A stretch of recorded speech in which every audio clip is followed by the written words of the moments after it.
Prologue. Rocket is a vehicle which is used to carry the payloads, satellites. It is functioning based on Newton's third law. Let us see about principles and functions of rockets. Next, rockets principles. Here diagram is given how rocket functioning, by which you will come to know. Consider a hollow cylinder vessel closed on both ends with small hole at one end. It has fuels.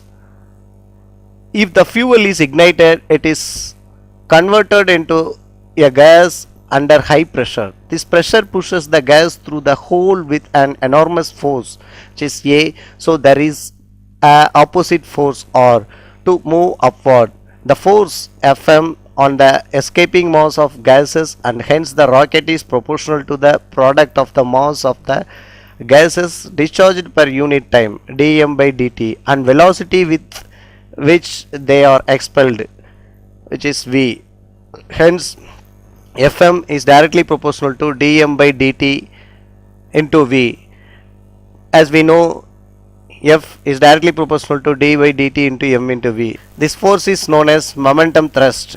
P is differ from PO.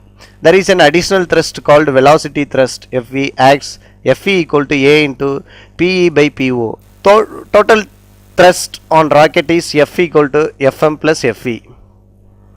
Next is types of fuels. The hot gases which are produced by the combustion of mixture of substance are called propellants.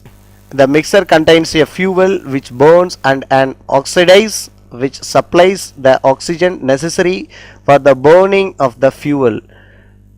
Propellants may be in the form of a solid or liquid. Video is given here. Please watch it.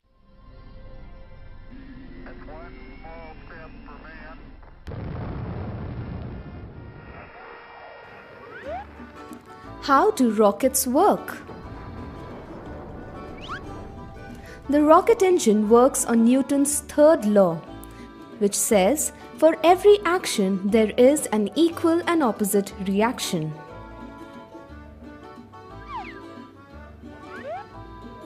In a rocket engine, the fuel and the oxidizer are passed through pipes with the help of high-speed pumps.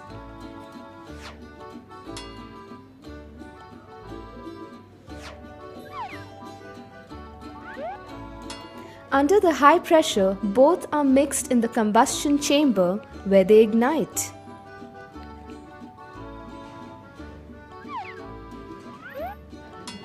A large amount of hot gases are released under high pressure through the nozzle.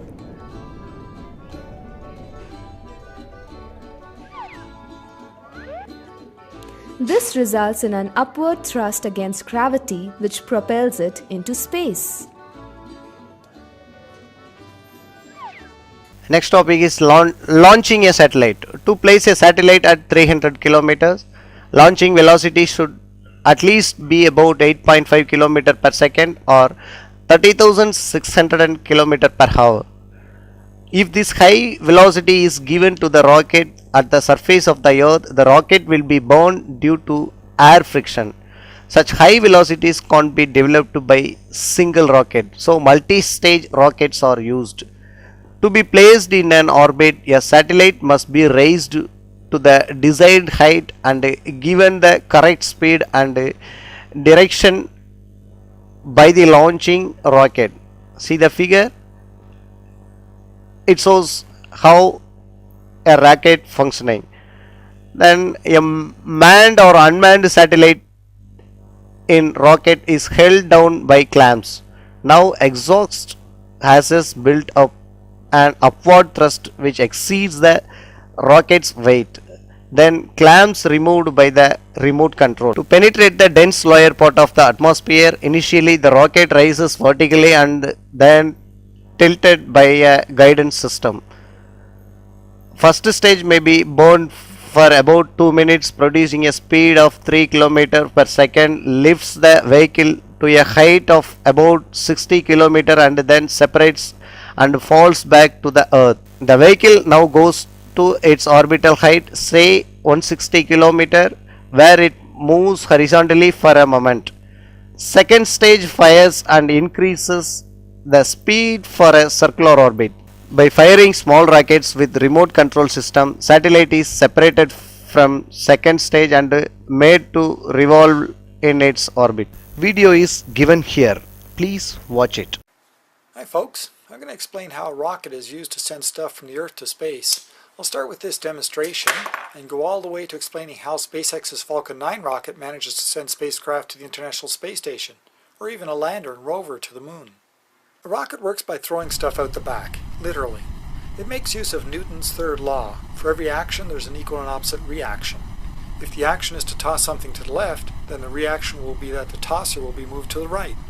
I'll demonstrate using this spring-driven rocket. And this is the spring that's going to be compressed.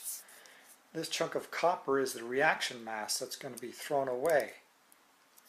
And this thread right here that goes through the whole thing is what holds it all together. Okay, so let's hang it up as a pendulum and try it out. To cut the thread, I'll burn it. The spring will throw the chunk of copper to the left, while the rocket reacts by flying to the right. In a rocket used for going from the Earth to space, the mass that's thrown out is the byproduct of burning a fuel with an oxidizer, usually liquid oxygen. This oxygen is needed just like it is down here on Earth for keeping a flame lit. Together they're called a propellant, since it's ultimately what propels the rocket forward. In a solid fuel rocket, like the two that were on the space shuttle, the propellant is usually a solid cylinder that gradually burns from the inside out, throwing the burnt results out the back. In a liquid fueled rocket, such as one using kerosene and liquid oxygen, the two liquids are mixed together and then burned. An advantage of this over the solid fuel rocket is that it can be turned on or off as needed. Another type of rocket is a hybrid of the two, where the fuel is a solid cylinder again, but an oxidizer is sprayed through the middle of the cylinder. As long as the spray continues, the rocket keeps firing. When the spray is stopped, the rocket stops firing. But that arrangement alone won't always get you as far as you want to go, for example, to the International Space Station. The problem is that a single rocket like this is too heavy to go all the way, so a solution is to make the rocket lighter as it goes up. It will get lighter as more and more propellant is burnt and thrown out the back, but that's not good enough. So a rocket is broken up into multiple stages, sort of like having multiple rockets stacked on top of each other. SpaceX's Falcon 9, for example, has just two stages. Once the propellant is used up for the first stage, the whole stage is separated and left to fall back to Earth, usually into the ocean. Then the next stage is started up, and when it runs out of propellant, that one too is thrown away. But there's a problem. Once the rocket gets to space and runs out of propellant, if it's not going fast enough, then the Earth's gravity will eventually slow it down until it stops and falls back again. There are two things that fix this problem. The first is that any object set in motion will keep moving unless something else affects that motion. This is Newton's first law, loosely worded. We don't think this way on Earth because there's always something to slow us down. An example is when we throw a ball. The air slows the ball down. But in the space near the Earth there's very little air, and so once something is set in motion, it'll keep moving for a long time before the few atoms it does run into slow it down enough to require another push. The second thing that's needed to fix the problem is the rocket's speed. We all know what happens when you throw a ball up in the air. The ball falls back down because gravity pulls it back down. But what if you throw it so it goes faster? It'll go further before falling back down. Theoretically, you could even throw it fast enough that by the time it does fall, it'll already be over the horizon. It's even theoretically possible that you could throw it fast enough that it makes a complete circle around the Earth. It would circle around because gravity keeps pulling it toward the Earth. Meanwhile, its forward speed keeps it from being pulled all the way down. When the speed is just right for the amount of gravity that's pulling on it at that height, then it just keeps circling. And remember, an object in motion keeps its motion unless there's something to slow it down. And in the space near Earth, it takes a while before the very thin atmosphere has a big effect. This is called orbiting, and when you've done it, you're said to have reached orbit, or to be in orbit. And that's how a rocket can run out of propellant and yet stay in space near the Earth without falling back down to the Earth. The International Space Station is an example of something that's in orbit right now. It's around 217 miles, or 350 kilometers up, and traveling 17,240 miles per hour, or 27,700 kilometers per hour. And finally, if you want to go from the Earth directly to the Moon, then you'll need to go even faster. The faster initial push is needed in order to get all the way out of the pull of the Earth's gravity before it can slow you to a stop and pull you back. For example, Astrobotic Technology is planning on using a Falcon 9 rocket to send a lander and rover to the Moon sometime in 2015. It'll still use only 2 stages, but the lander and rover are light enough that that'll be sufficient to do the job. Kind of like the difference between how you can throw a lightweight ball farther than you can throw a heavy one. And that's how a rocket works to send stuff from the surface of the Earth up to space. In addition, points to remember is given. There are some points given. Please go through it. They have an evaluation part is there. Some of the questions were asked. You can answer it. Thank you.